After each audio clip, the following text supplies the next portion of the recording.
Enero 28, 2024, sa first Maisog Rally sa Davao, nagliyab ang balita at social media. Matapang, walang preno. Mr. President, baka susunod ka sa dinaanan ng tatay mo. Diyan ako takot.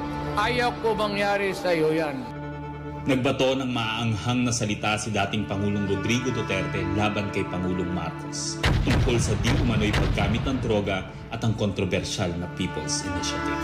Sino man magsabi na walang paki ang Senado sa usaping ito, isa lang ang masasabi ko, walang gamot sa kakapalan ng mukha mo. Sa Senado, sa kapareho at sumunod pang mga buwan, si Senator Amy ang nanguno. Pakialam sa PR, wala kayong pakialam sa PR, wala kayong pakialam sa PR.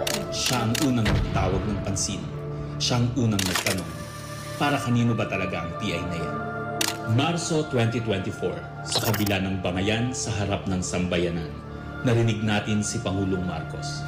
Matatag, matapang. The International Criminal Court has no jurisdiction over the Philippines as we remain to have a working judicial system and law enforcement mechanisms. Walang jurisdiksyon ang ICC sa Pilipinas. Sa sabong, nagpagpag siya ng balahibo. Ang hindi natin alam, paghupa ng alikabok ay nagsimula ng ilatag ang plano para muling sumagi sa ICC. Kaya pagtungtong ng Mayo, tahimik ngunit mabilis ang galaw. Isinumite ng DOJ ang legal brief para sa posibleng pag-aresto kay FPRRD. Isang pagtataksil na walang nakapansin. Hunyo, pumutok ang balita. Nagbitaw si VP Sara bilang DepEd Secretary.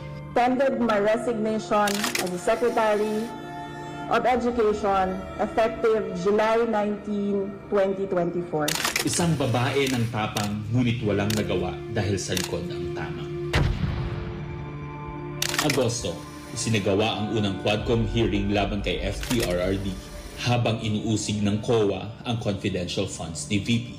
Ang hindi natin alam, sa gitna ng lahat ng ito, itinalaga na ni PBBM si Marcos Lacanilaw bilang Special Envoy ng Transnational Crimes na siyang magsusuko kay FPRRD. At maluwag na rin pinapasok ng bansa ang mga tiga-ICC noong Oktubre. Walang bahid ng pagtutol, walang balak na ipagtanggol ang kapwa Pilipino. Nobyembre, nag-iba na ang ihip ng hangin. Matatag, matapang, walang bahid ng pag-aalinlangan. Narinig muli natin si Pangulong Marcos, ngunit iba na ang sinabi. If yun ang gugustuhin ni PRRD,